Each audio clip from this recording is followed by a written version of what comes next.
A gente tem uma história do Brasil para contar. O Brasil teve sempre em todo o lado heróis portugueses. Os livros de história tradicionais não citam esses heróis. É parte da nossa história, a gente tem que entender isso. Fizeram coisas estratégicas de defesa do Brasil, de alargamento de fronteira do Brasil, porque a gente não sabe disso. A história é muito mais vasta, mas que a gente é aprisionado dentro de uma resolução de algumas canetas que a gente tem que saber só até ali. Um povo sem passado é um povo sem futuro.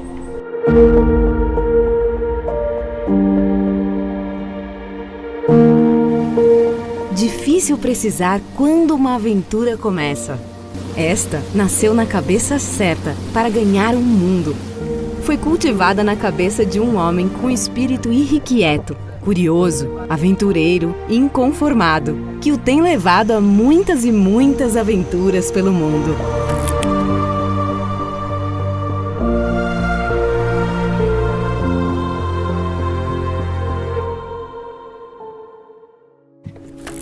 Antônio Carrelhas, um advogado português, homem de empresa, residente no Brasil, um pisamundo, nas palavras de Orlando Vilas Boas, um importante sertanista do século XX e famoso indigenista, com quem Carrelhas viajou ao Xingu em 1982. Não mediu esforços para tirar do papel seu novo e ousado projeto: refazer o caminho do bandeirante Pedro Teixeira no Rio Amazonas entre 1637 e 1639. Um herói português pouco conhecido entre nós e merecedor de homenagens. Afinal, foi Pedro Teixeira, nessa viagem há 386 anos, que garantiu todo o território amazônico para o Brasil.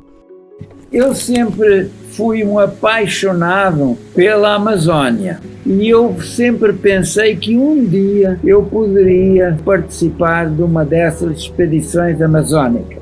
E quando comecei a desenvolver mais viagens, já com determinados objetivos, as coisas apareceram de uma dificuldade tão grande e eu coloquei a mim próprio duas perguntas. Se hoje, século XXI, ainda é tão difícil fazer determinadas viagens na Amazónia, como é que teria sido há 400 anos? Quem foram os homens, os portugueses certamente, que andaram por aqui a fazer história e que a história os esqueceu e a gente não sabe quem são?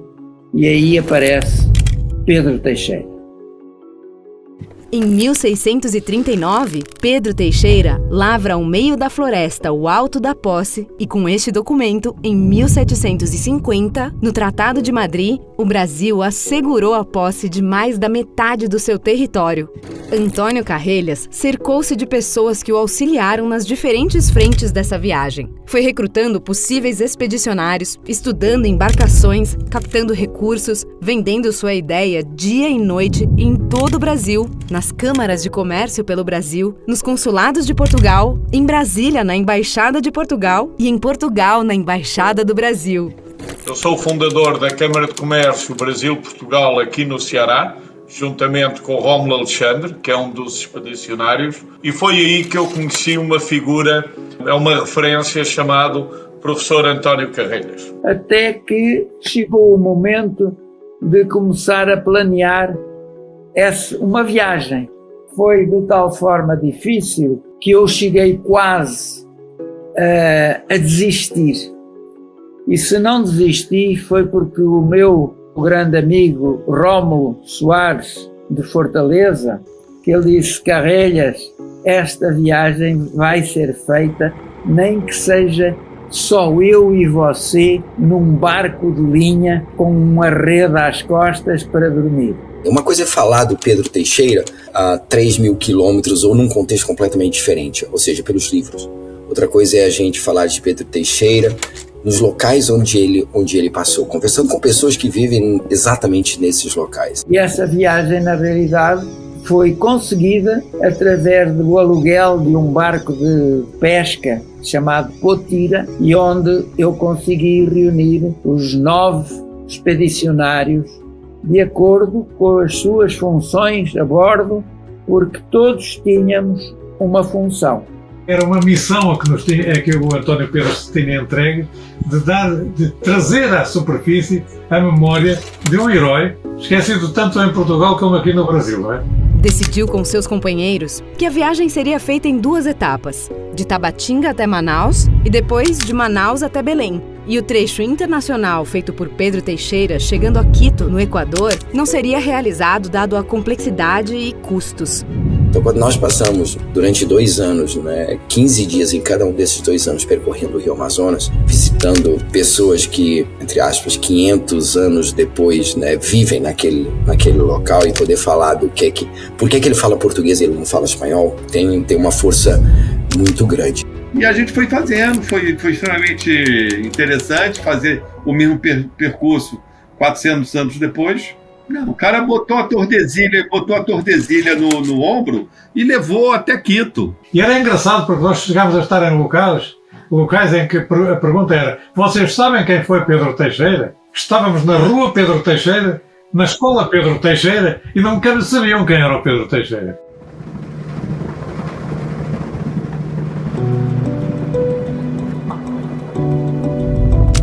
Mas havia uma estrela no projeto amazônico de Antônio Carrelhas: contar a história de Pedro Teixeira. E nada melhor do que contar histórias para crianças. Assim convidou um amigo escritor, Luiz Márcio Ribeiro Caldas Júnior, para escrever a história com linguagem infanto-juvenil, que por sua vez convidou o ilustrador Fernando Carvalho e produziram o livro Pedro Teixeira, o Conquistador da Amazônia.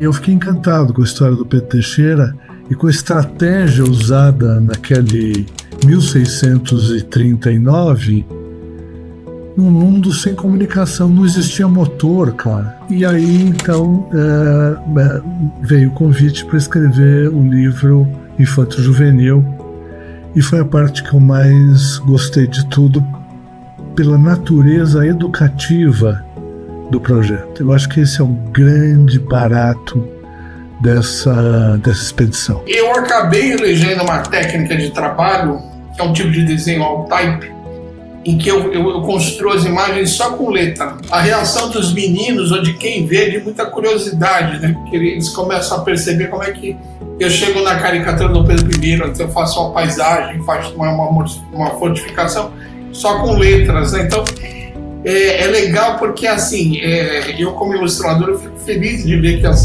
pessoas ficam assim, interessadas, né? Nós estamos valorizando nossas raízes de uma forma do bem e uma coisa falando para as crianças também, né? Jovens e crianças.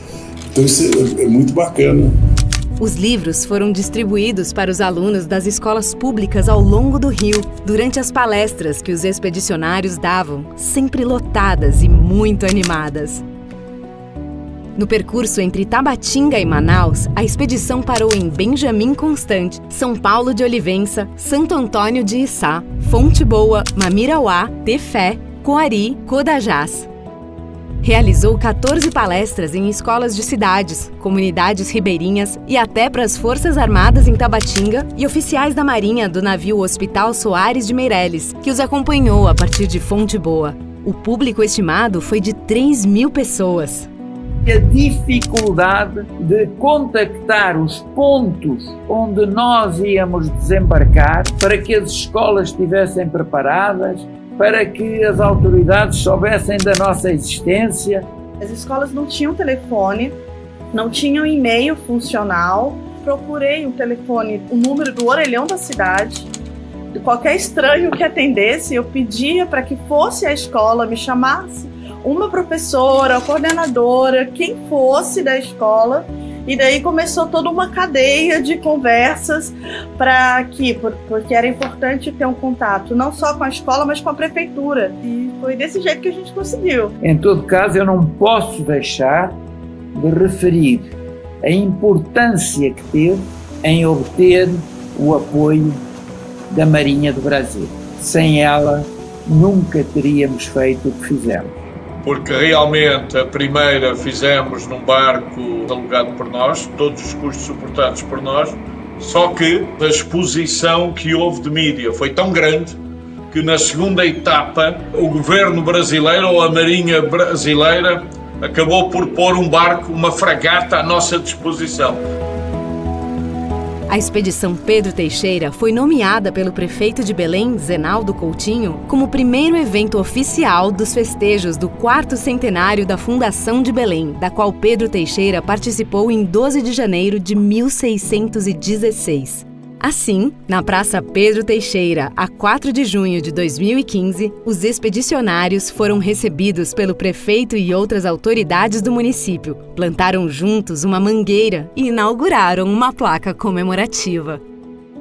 Então essa foi a primeira expedição. E a partir daí, né, por que não olhar para outros heróis portugueses do Brasil? E as outras 3 expedições tiveram esse contexto. Eu fui presidente, muitos anos, da Câmara Portuguesa de Comércio de São Paulo. E foi nessa altura que eu senti que havia uma possibilidade de desafiar os presidentes das outras câmaras para além da de São Paulo. Dizer, agora vocês descubram lá os vossos heróis. Assim foi a Câmara do Ceará, com o Rómulo e o Armando, que montaram a expedição do Martim Soares Moreno.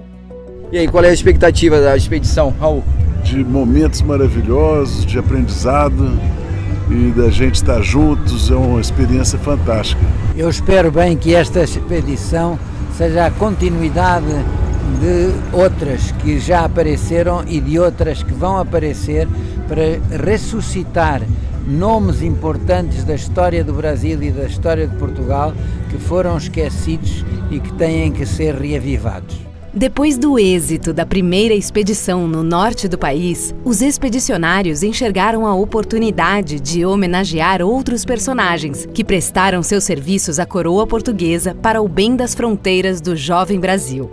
Enquanto que o Pedro Teixeira nos conta a história da relação com a Espanha, durante a União Ibérica, o Martim Soares Moreno nos conta a história da relação com a França e com a Holanda. Ele tinha um envolvimento numa parte importante da conquista do território Brasil, no caso do Nordeste. E a saga pessoal dele é incrível. Enfim, quem leu José de Alencar, quem leu Iracema do José de Alencar, o Martim do Iracema é o Martim Soares Moreno. A segunda expedição foi realizada em 2019 no Nordeste e o herói é Martim Soares Moreno, o fundador do Ceará.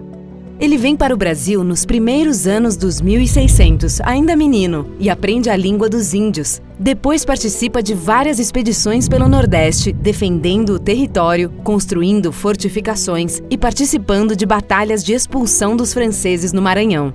Em 2 ocasiões, foi arrastado pelos ventos e correntes marítimas que o levaram à cidade de Sevilha, acompanhado de alguns índios guerreiros. Na segunda vez, foi capturado por piratas franceses que o reconheceram. Teve uma mão decepada, foi preso e sentenciado à morte. Mas graças a um diplomata português, conseguiu reverter a sentença em troca com prisioneiros franceses.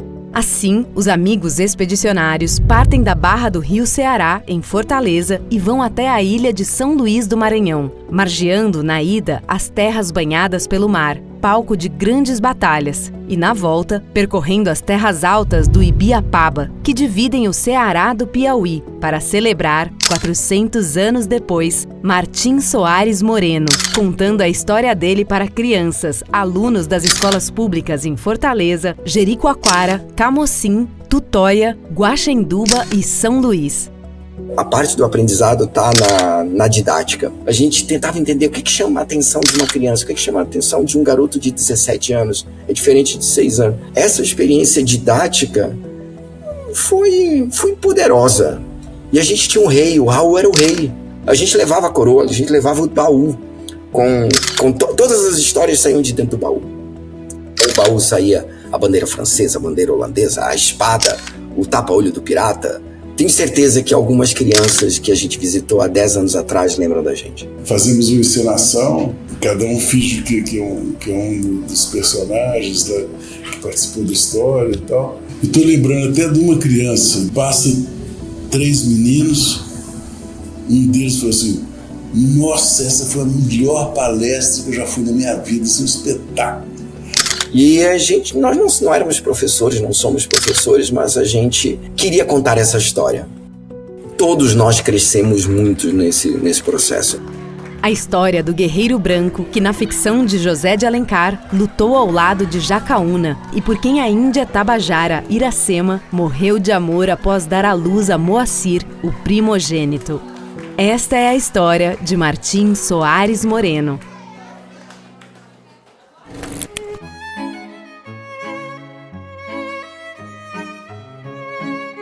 E depois veio Minas Gerais, com o Raul e outros foram buscar a figura mais importante da união do próprio Brasil.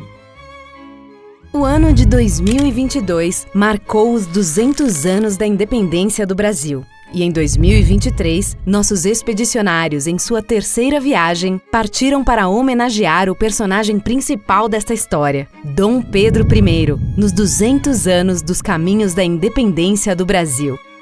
Com certeza, o desafio da logística é impressionante. 17 cidades, cerca de 1.700 quilômetros, em 3 estados. Eu comecei a trabalhar nesse projeto no início de 2022 e veio se estendendo durante todo o ano e depois, em 2023, a gente terminou de fazer e executá-lo no final de agosto e início de setembro. As pessoas acham que o fato histórico é um dia. A construção do 7 de setembro não é no 7 de setembro. Não é o Brasil que nós conhecemos hoje. O Brasil da independência, um pedaço do Brasil continuaria pertencendo a Portugal. Você imagina um cara, Dom Pedro I, ele resolver sair do Rio de Janeiro para vir a Ouro Preto para debelar uma rebelião separatista que estava tendo. Era um grupo pequeno, a cavalo, com várias paradas no caminho para troca de cavalo e tudo mais, até mesmo para descanso, e vão passando por uma infinidade de cidades, localidades, vilas e tudo mais. Então a gente fez um trabalho de pesquisa quais aquelas cidades que eram importantes nas paradas de Dom Pedro. E o desafio de fazer isso funcionar dentro dos prazos, tudo direitinho, é outra coisa que é impressionante. Tem que tentar trazer o olhar de cada um que participa ali, tentar escrever por imagens mesmo ali o que eles estão fazendo, onde eles estão percorrendo. Foi muito importante, assim, e eu acredito que esse trabalho seja muito enriquecedor mesmo, assim, no conjunto, não só pela fotografia ali, mas todo o conjunto aí de toda a expedição, sabe? A expedição refez o roteiro da primeira viagem do príncipe regente pelo interior do país, cuja missão era sondar e conquistar apoio político para o movimento que se desenhava. Assim, os expedicionários partiram do Palácio da Liberdade, em Belo Horizonte, no dia 29 de agosto e chegaram 10 dias depois, em 7 de setembro, em São Paulo. Depois de percorrer cidades como Ouro Preto, em Minas Gerais, Petrópolis, no Rio de Janeiro, Santos, em São Paulo, encerrando a expedição com uma visita ao Museu do Ipiranga, recentemente reformado e devolvido à cidade. Foi muito lindo, foi marcante e a gente vivenciando esse percurso todo, que nós saímos por acaso, ele não foi na época a Belo Horizonte, mas a expedição saiu de Belo Horizonte, foi para Ouro Preto, e aí prosseguiu todo o percurso, logicamente até Santos, e voltou a São Paulo, que já existia, né, no local do Grito da Independência. Né? Petrópolis naquela época não existia, mas tinha a fazenda onde ele pernoitou, e essa fazenda hoje virou uma escola. Então, nós conseguimos fazer a visita à escola em Petrópolis. Eu li os livros que foram escritos do Ceará, do Amazonas. Apesar de ser professora de História do Brasil, não conhecia os dois personagens, né, se eu posso dizer assim, personagens históricos, dos dois livros. Isso é um trabalho inédito, né? É uma coisa que ninguém nunca fez. Então, isso abre muito caminho para pesquisas. É muito interessante esse trabalho. Quando nós analisamos a história, nós sabemos que a independência do Brasil ainda hoje é exemplo único no mundo. Independentemente de tudo o que a história diz, alguns factos mal contados, outros bem contados, foram as duas figuras que me impressionaram mais. Pedro Teixeira, pela dimensão, digamos, do feito, e o Dom Pedro pela importância que teve para a época e, no fundo, por tudo o que resultou daí. E depois surge ainda, diz assim, olha lá, está-nos a faltar o Sul. E foi aí que aparece também a figura do Silva Paz, que eu também desconhecia totalmente. Enquanto o Norte e o Nordeste eram frequentemente atacados por piratas franceses, holandeses e ingleses, o sul do país despertava pouco interesse, porque tem um litoral complicado para navegação, praias perigosas e sem portos naturais. Seu ponto de disputa sempre foi o Rio da Prata, a colônia de Sacramento e a região dos 7 povos das Missões. A 4ª expedição homenageou um bandeirante um tanto atípico, um engenheiro militar que chegou ao Brasil com 56 anos, escolhido para participar das missões militares no Rio da Prata. José da Silva Paz. Realizou várias construções de fortes e fortificações ao longo da costa brasileira, no Rio de Janeiro e na Barra de Santos. Desenvolveu estratégias e fortificações para defender a Ilha do Desterro, hoje Florianópolis. Fundou a primeira cidade no Rio Grande do Sul, Rio Grande, e foi governador de Santa Catarina. Além das ações estratégicas militares, Silva Paz criou os sistemas administrativos de Santa Catarina e, como era cartógrafo, desenhou mapas, fez a importante ligação com Laguna e abriu a imigração açoriana para a região, cuja influência ainda é percebida hoje. Já na expedição do José da Silva Paz, inicialmente ela pegaria somente o estado do Rio Grande do Sul, mas a gente acabou estendendo até o Uruguai também, a colônia de Sacramento, porque era a cidade que era disputada por Portugal e Espanha, e foi um dos objetivos que o José da Silva Paz recebeu do rei de Portugal, de conquistar ou reconquistar a cidade de colônia de Sacramento. E acabou não conseguindo e fundou a cidade do Rio Grande. E impressionante como essa pessoa se dedicou para evitar que os ingleses e os franceses invadissem o Brasil. E ele chegou a fazer fortes lá no sul do Brasil para evitar e combater se por acaso os inimigos, vamos dizer assim, entre aspas, né, quisessem tomar conta do Brasil. Uma das coisas que mais me impressionou, o quartel estava lá assim, José da Silva Paz, quer dizer, o quartel chamado José da Silva Paz. Você acredita que nós perguntamos ao sentinela, você sabe quem é José da Silva Paz? Não sei não.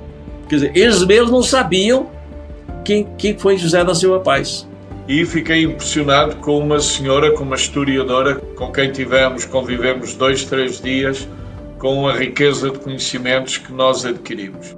Os expedicionários viajaram 10 dias pelo sul. Visitaram 17 cidades no Rio Grande do Sul, Santa Catarina e Uruguai, que dão um panorama do sul daquela época.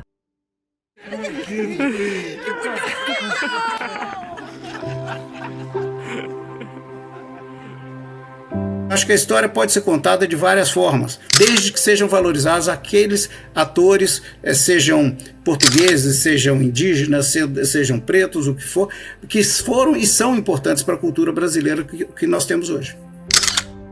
Depois de 10 anos, você enxerga um todo. Então hoje a gente olha e diz, cara, nós conseguimos contar nesse período uma parte relevante da formação do território do Brasil. Eu acho que é uma justiça que estamos a fazer a essas dezenas, neste caso foram só 4 ou 5 portugueses, que são esquecidos pela história e a quem o Brasil e o Portugal devem muito. Esse país tem muita gente boa que precisa ser homenageado, que faz esse país. Eu acho que é o que fica. A gente tem que arregaçar mangas, se debruçar em alguns livros não aconselhados por ninguém, fazer uma pesquisa interna e você saber qual que é da tua história, qual que é do teu país. A gente não sabe para onde a gente vai, mas pelo menos saber de onde a gente veio. A mensagem principal é a gratidão. Tantos momentos maravilhosos que nós vivemos, tantas pessoas que participaram e ajudaram de uma forma ou de outra tudo isso acontecer. Uma das maiores experiências da minha vida, né, está associada ao conjunto das expedições. Vale a pena olhar a história e conhecê-la para continuar a seguir a obra que esses heróis, conhecidos ou desconhecidos, fizeram. E assim fecharam o ciclo das 4 primeiras expedições com a intenção de organizar as próximas. Encantados com as experiências humanas, os encontros, o brilho no olhar das crianças, o sorriso ao receber o livro colorido. E com a certeza de que há no Brasil muitos heróis pouco conhecidos que precisam ser homenageados.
Muito obrigado pela vossa atenção. Terminou a apresentação do vídeo. A extraordinária história destas 4 viagens de 4 heróis que levaram ao conhecimento de milhares e milhares de brasileiros, desde principalmente jovens nas escolas, uns livros absolutamente notáveis destes 4 heróis. Vou então abrir a tertúlia, vou passar a palavra ao António Carreiras, que nos vai falar um bocadinho do que esteve por trás destas 4 expedições e partilhar aqui connosco a experiência destes 10 anos destas 4 expedições. António, somos todos ouvidos. Muito obrigado e muitos parabéns por esta extraordinária faceta de levar estes 4 heróis ao conhecimento de tantos de nós que provavelmente desconhecíamos estes nomes. António. Muito boa noite, muito obrigado pelo vosso convite e uma saudação muito especial para a mesa da tertúlia, os meus amigos que eu não via há bastante tempo e que tenho o prazer de voltar a estar convosco. Também cumprimentar todos aqueles que aderiram à conferência, à tertúlia, e que estarão a ver-nos. Portanto, a todos um grande abraço. E então, já que falamos dos nossos heróis de antanho, eu acho que eu poderia fazer uma referência para além deste projeto dos heróis portugueses do Brasil, aos próprios expedicionários. Quem somos nós? Quem somos nós? Não somos historiadores académicos nem científicos.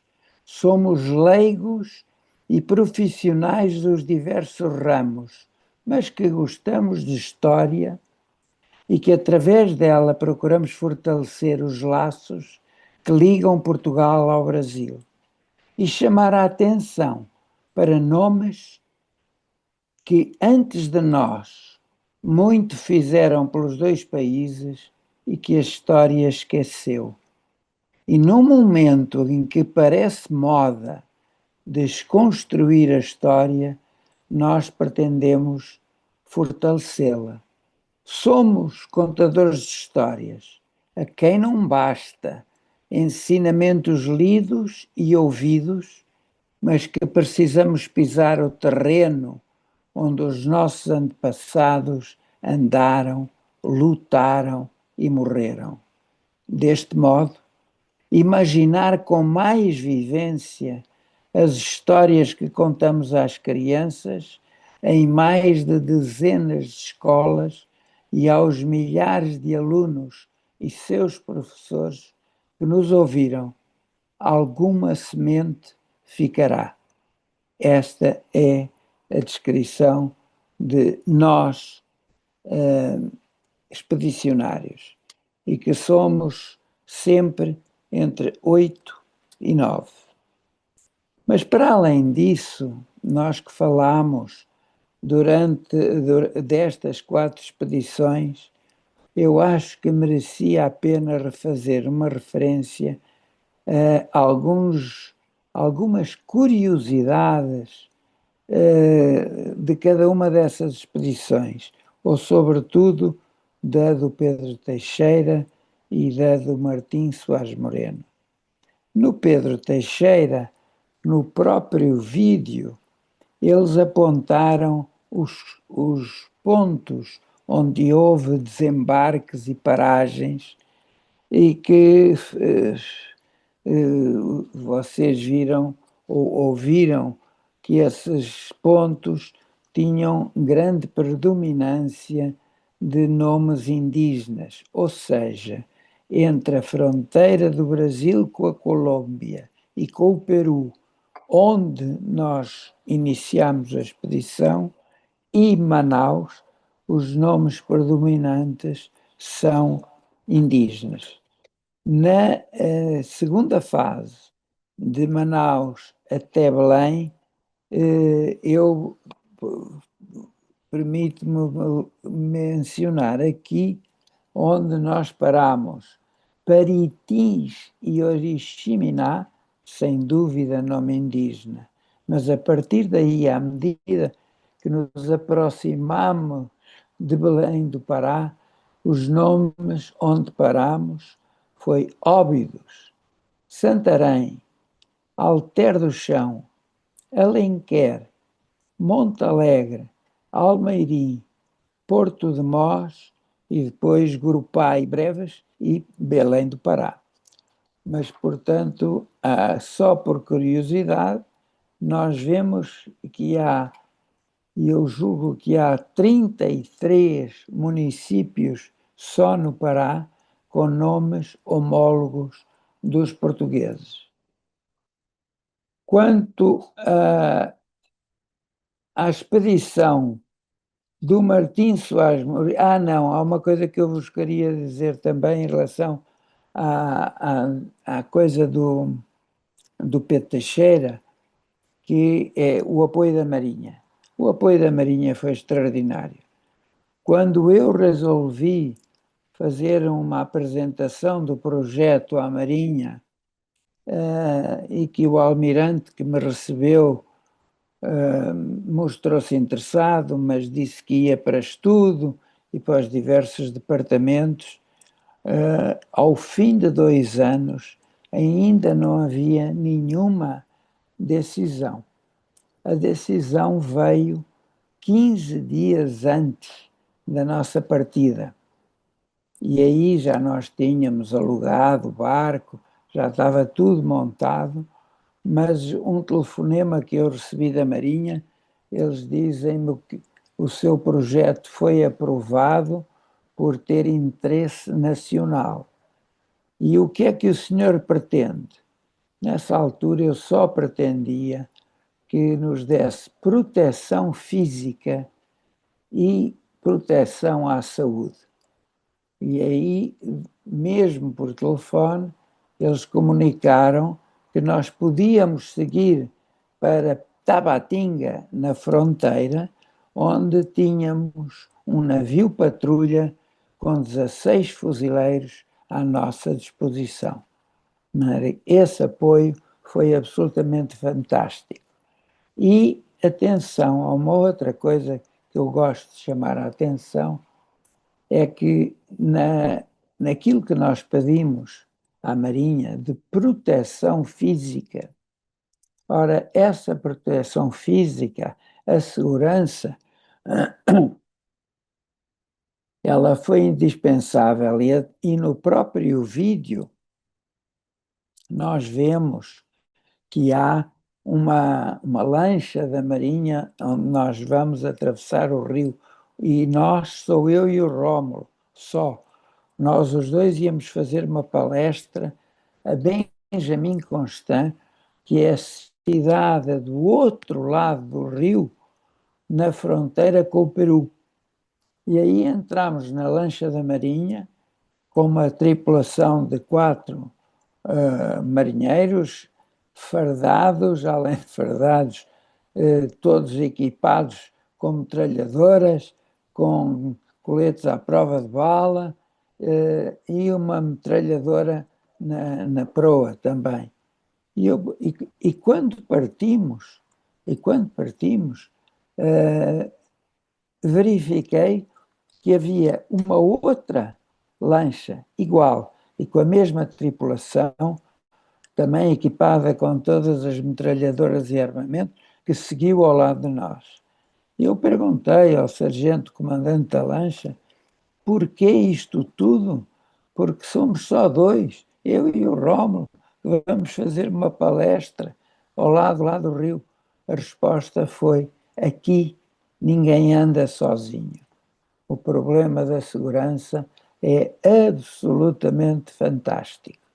E até há uma fotografia, mas que agora acho que já nem vale a pena talvez passá-la, mas que sou eu dentro da escola a fazer a palestra e ao meu lado, 2 fuzileiros armados de metralhadora.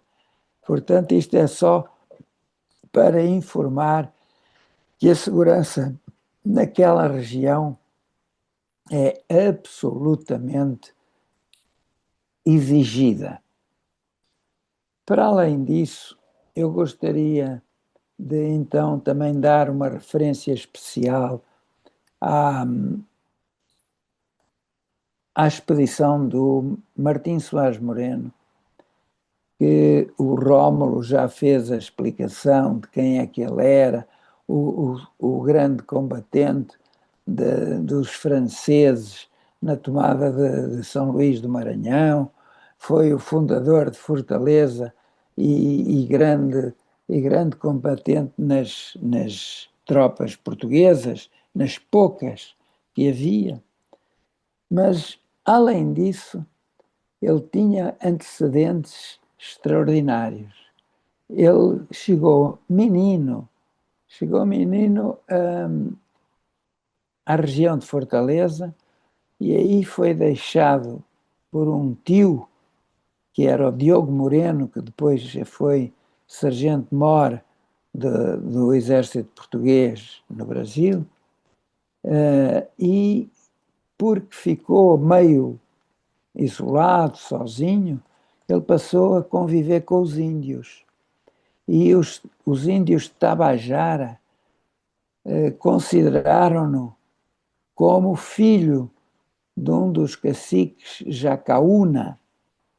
E, praticamente, toda a primeira parte da vida do Martim Soares Moreno, ele era de tal modo indianizado que ele praticamente se alinhava nas guerras que havia entre índios dos Tabajaras com outras tribos inimigas e lutava como eles, de arco e flecha, nu, pintado, e por isso ele foi considerado o guerreiro branco. E se apaixonou, obviamente, pela irmã do Jacaúna, o cacique, Iracema, e depois foi, no fundo, imortalizado por uma obra literária do José de Alencar, que se chama Iracema, e que todos devíamos ler, que é belíssimo. Portanto, da união da Iracema com o Martim Soares Moreno, dá o primeiro miscigenado oficial no Brasil e registado na literatura brasileira, que é o Moacir. E assim eu conto um pouco mais da história do Martim Soares Moreno antes dele se tornar um grande guerreiro das tropas portuguesas. E para isso eu pedia, por favor, para pôr um pequenino vídeo sobre a Iracema e o Martim Soares Moreno. Por favor.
Espero que tenham gostado deste pequeno vídeo que mostra, na realidade, a chegada do Pedro Teixeira ainda como um europeu que depois é inserido na tribo e passa a ser pintado e se veste, ou melhor, se desnuda como os índios e que tem o tal filho Moacir com a Iracema.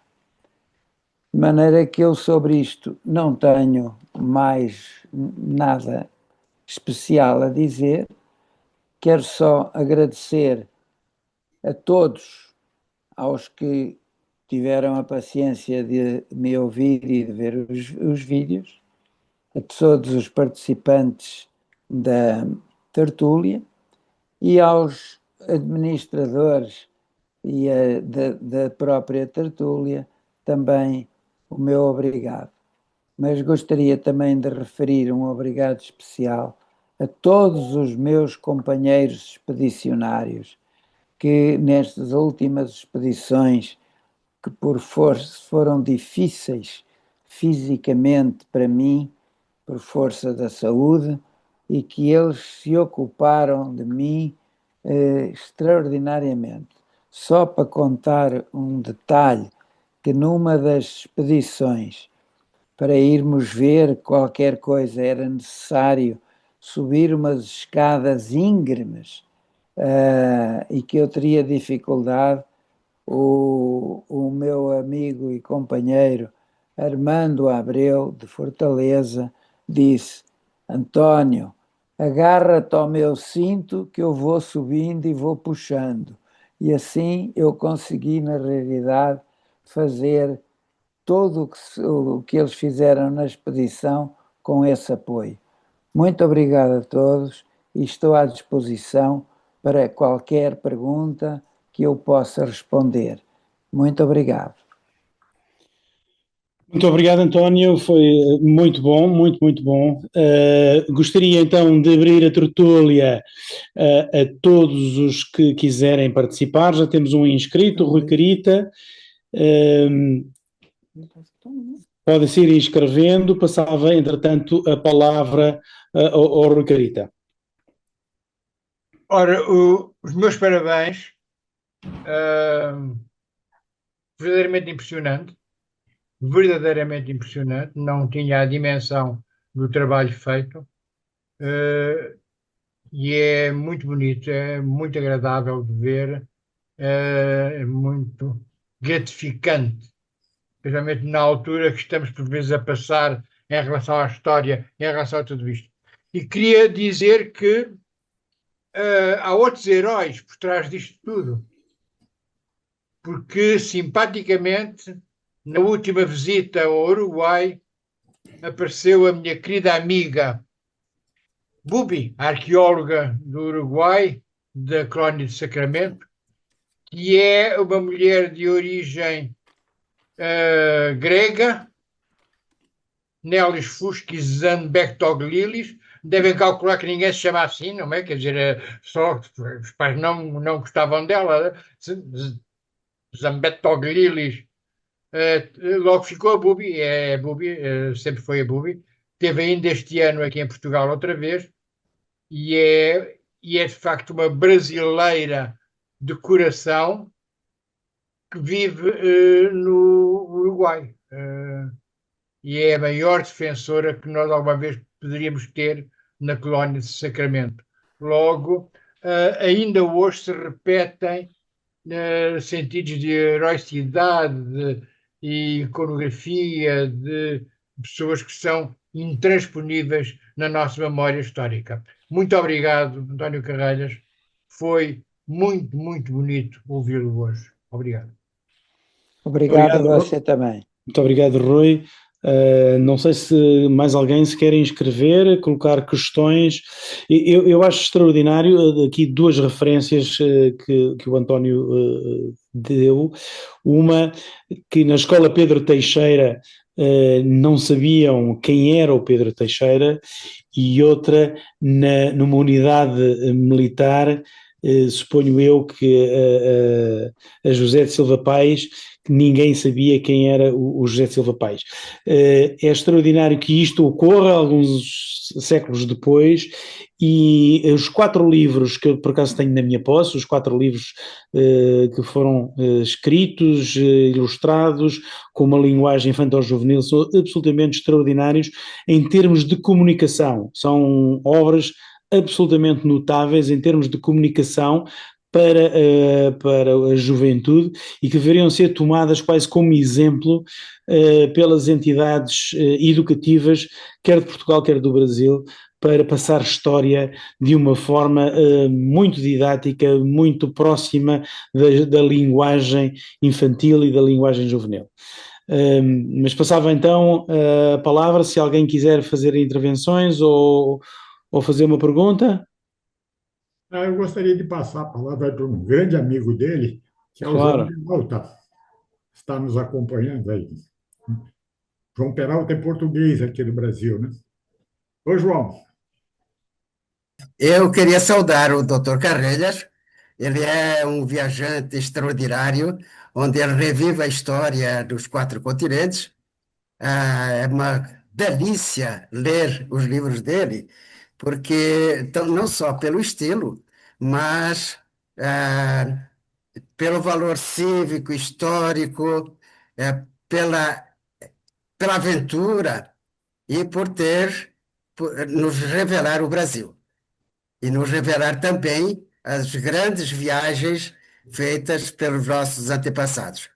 A aventura de Pedro Teixeira tem uma outra característica muito interessante que eu queria lembrar que o doutor Carreira sabe muito bem. Na viagem de Pedro Teixeira, nós tínhamos aproximadamente 2.000 pessoas, em uma quantidade muito grande de canoas. Nessa expedição havia apenas 70 portugueses.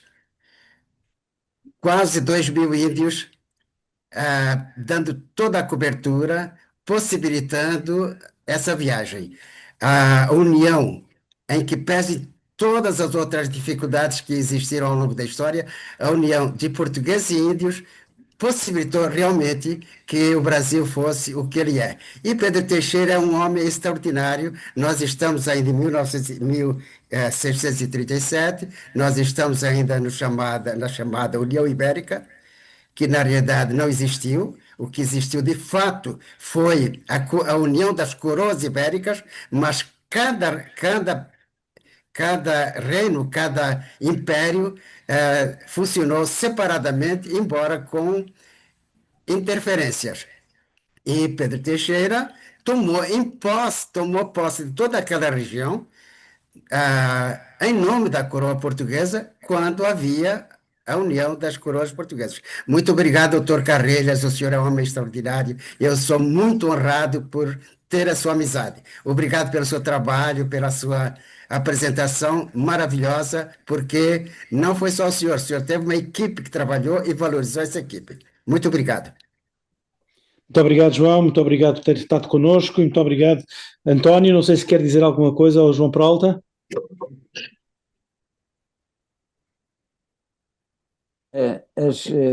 Gostaria de agradecer ao João Peralta as palavras dele e lembrar que ele também fez parte destas expedições.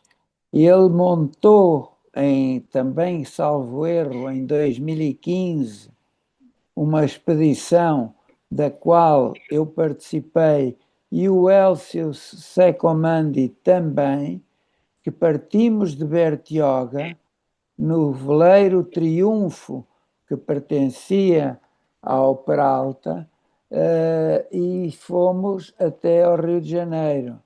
Portanto, celebrando os 450 anos da reconquista do Rio de Janeiro pelo Estácio de Sá. De maneira que também, Peralta, um grande, grande abraço para si. Obrigado. Muito obrigado. Tenho aqui assim uma pergunta do Pedro Santos e depois o Coronel Ferreira para fazer uma intervenção. Pedro. Olá, era só curiosidade da parte do Raposo Tavares como bandeirante e se alguém tem mais informação para passar. E parabéns pela apresentação e pelos filmes. Faz inveja. Tudo bom. Obrigadíssimo, Pedro. Isso era um desafio enorme fazer a bandeira do Raposo Tavares hoje em dia. Era uma coisa absolutamente extraordinária. Não sei se o António quer dizer alguma coisa. Bom, sobre o Raposo Tavares, o que eu sei, quer dizer, nunca pesquisei propriamente o Raposo Tavares, a não ser saber que ele foi o líder, foi o comandante da bandeira dos limites e que na realidade empurrou as fronteiras do Brasil com a barriga, foi empurrando e depois acabou por transformar a linha das Tordesilhas, a vertical das Tordesilhas numa curva que é a atual fronteira do Brasil e que deve ter sido, segundo algumas opiniões, o maior feito, diria, militar da época, porque foram cerca de 12.000 quilómetros que foram feitos a pé a partir de São Paulo, com 1.500 homens, e desses 1.500 homens, ao fim de, eu não sei quanto tempo é que demorou, mas qualquer coisa como 5 anos, ou qualquer coisa assim, ao fim desse tempo, regressaram 20 a São Paulo. Os outros ficaram todos pelo caminho. Muito obrigado, muito obrigado. Então, passaria a palavra ao Coronel Ferreira. Muito boa noite. Boa noite, general. Boa noite a todos. É emocionante ver uma pessoa como o professor Antônio Carrelhas nos ensinando a história básica, né, Brasil e Portugal, a história fundamental. Eu acho que o caminho que o senhor abriu, né, já basta para qualificar sua existência conosco. É um legado fantástico que o senhor está nos deixando. É uma história comum grandiosa, né, de uma grandeza e pouquíssimo conhecida, pouquíssimo divulgada. A academia, ela passa muito longe, né, desses detalhes que o senhor nos levou, né, que nos colocou. A escolha perfeita dos heróis portugueses aqui no Brasil, né, todos eles muito bem escolhidos, muito bem sinalizados. Então, nós agradecemos aqui realmente essa sua participação e quero dizer que é um pecado que é preciso que o senhor tenha feito esse esforço enorme. Eu tenho certeza que foi muito trabalhoso, né, organizar tudo isso, e com pouco apoio, né? Esses amigos seus, dos expedicionários, que trabalharam com o senhor, merecem todos os nossos parabéns. Eu acho que o senhor teve pouco apoio do governo, com exceção dessa participação da Marinha, né, quando deveria ter todo o apoio para que a gente pudesse mostrar isso para o Brasil e para Portugal, né? Eu acho que os dois países falam pouco da sua história, né? Então, isso é um incentivo para nós, para que a gente copie, né, esse seu trabalho e dê sequência a ele. Parabéns, parabéns. Eu posso Claro, falar. claro. Força. Eu agradeço-lhe muito as suas palavras, porque é sempre um estímulo. Não sei quantas mais expedições eu poderei fazer, mas de qualquer forma gostaria de dar aqui uma menção curiosa. Quando eu cheguei a São Paulo, vindo da expedição do Pedro Teixeira, portanto foi 2015, vinha entusiasmado, e acho que com razão, do trabalho que nós tínhamos feito. E como tinha verificado que o conhecimento do Pedro Teixeira era muito vago, no fundo só no norte, e as Forças Armadas conheciam o Pedro Teixeira, o resto mais ninguém conhecia, o nosso consulado em São Paulo fez uma demarche, fez uma tentativa junto à Secretaria da Cultura, à Secretaria da Educação de São Paulo, para tentar incluir o nome do Pedro Teixeira nos currículos escolares. E eu fui convocado nessa altura para uma reunião com os professores dos professores, com os encarregados da organização, e expliquei, talvez para 40 professores, o que é que tinha sido a expedição, mostrei vídeos, mostrei fotografias e falei para eles, e eles ficaram de apresentar à Secretaria da Educação o seu parecer, e ao fim de muitos meses, efetivamente veio o parecer.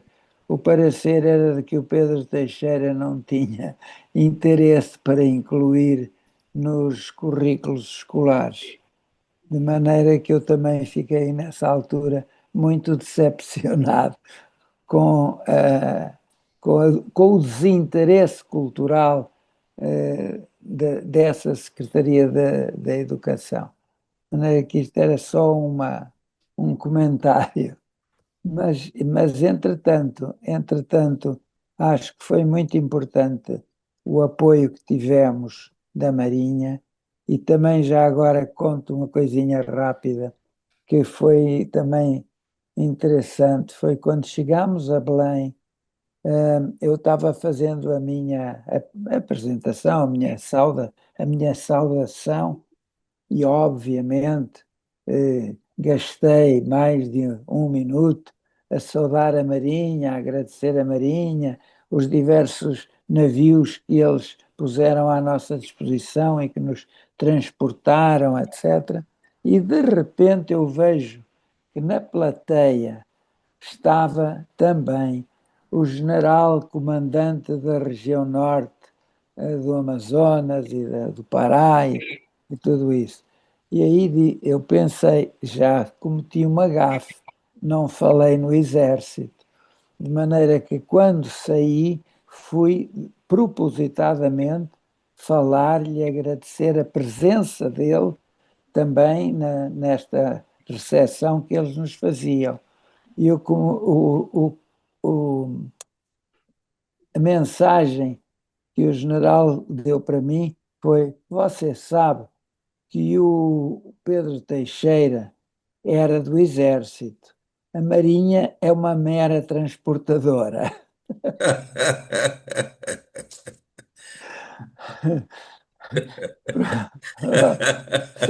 São Foi uma pena histórias. que você não pediu a mesma ajuda para o Exército. Eu não sei se pediu. Não. Mas é verdade, o general tem razão.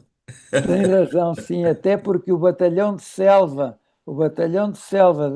do Amazonas chama-se Batalhão Pedro Teixeira. Sim, várias unidades da Amazônia têm nomes de heróis portugueses.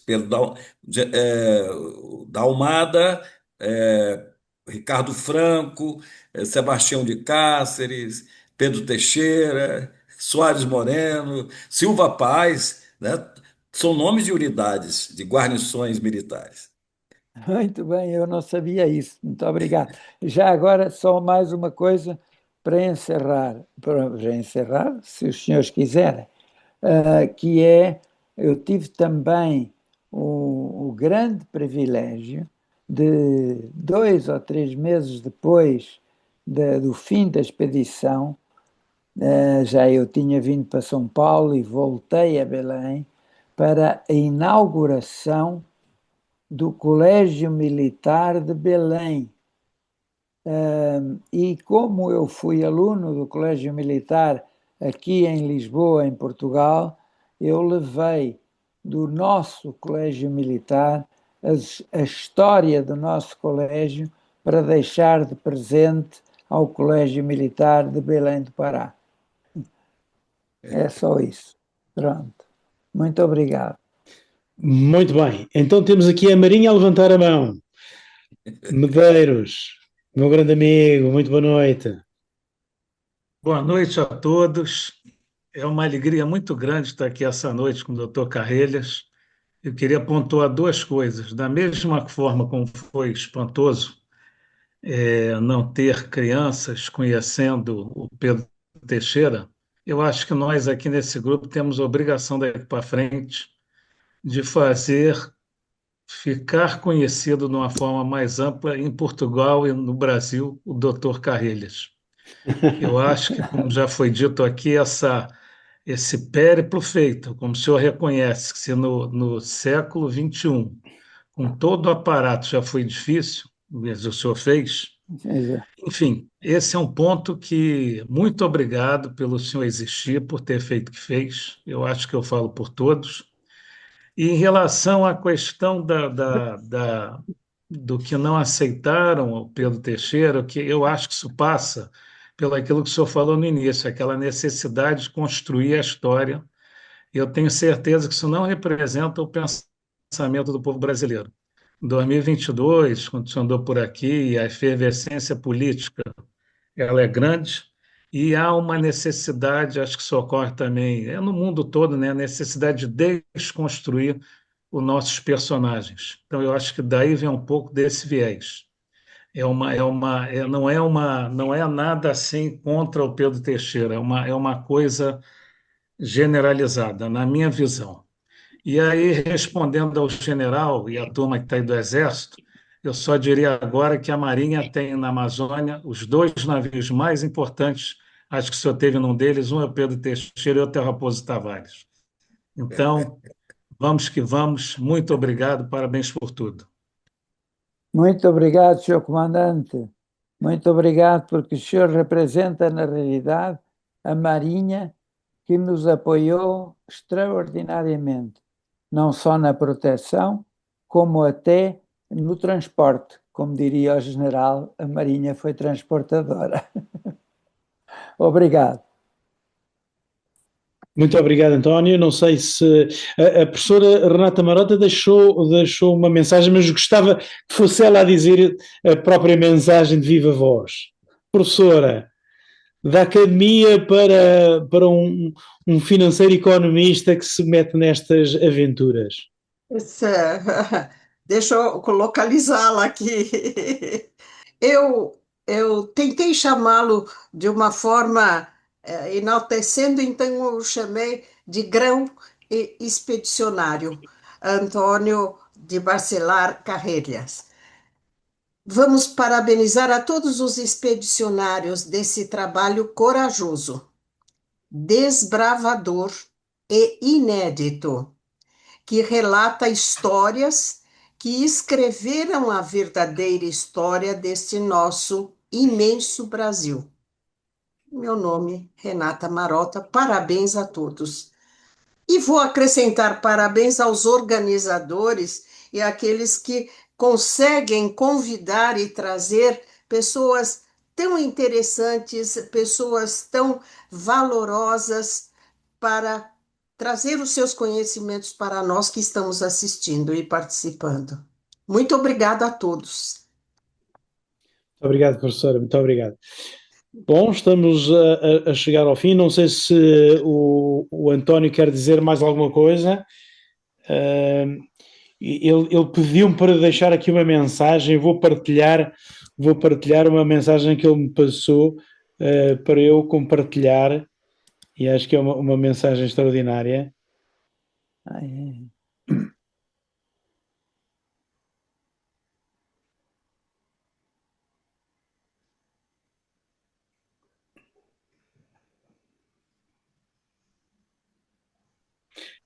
Nós é que agradecemos, António, nós é que agradecemos a disponibilidade de ter estado connosco e de compartilhar esta experiência absolutamente notável destas 4 expedições, mas mais do que 4 expedições, foi a semente que deixou com os livros junto das crianças e dos jovens do Brasil relativamente a estes 4 heróis. Muito obrigado.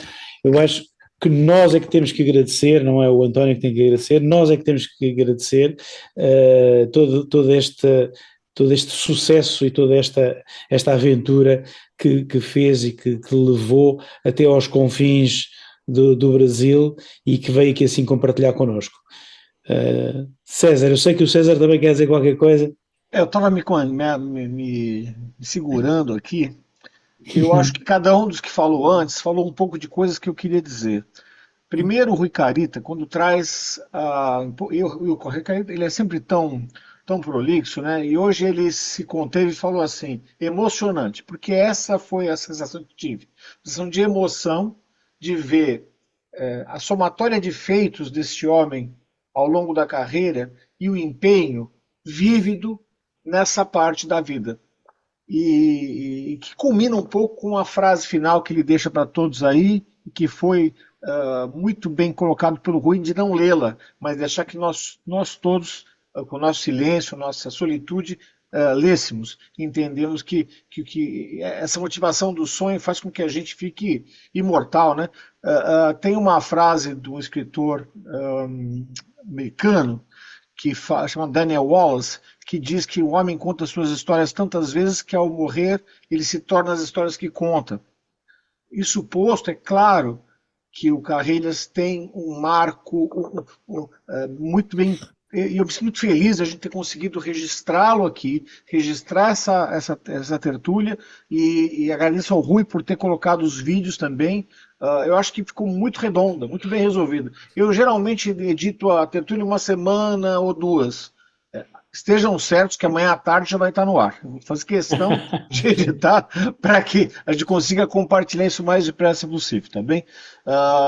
Bom, de minha parte é isso, eu agradeço muito a todos. Eu acho que são tertúlias como a do Carreiras que justificam essas 105 anteriores. E o esforço que eu, Rui e Secomandi temos de conseguir contatos, de tentar criar um cabedal de referências históricas que nos une no momento em que o mundo quer que a gente se separe. É isso. Muito bem. Muito obrigado, muito obrigado. Eu não sei se o António quer deixar mais alguma palavra antes de avançarmos. António Carreiras. Não, a minha palavra é só de agradecimento. Portanto, boa noite a todos, muito obrigado. E gostaria muito de vos encontrar pessoalmente o mais breve possível. Vamos a ver. Um abraço e obrigado. Obrigado nós é que estamos muito agradecidos por ter compartilhado connosco esta aventura absolutamente excepcional. Muito obrigado, António. Bom, então passaria a apresentar a próxima tertúlia. A próxima será a 106, e será a Jornada da Independência.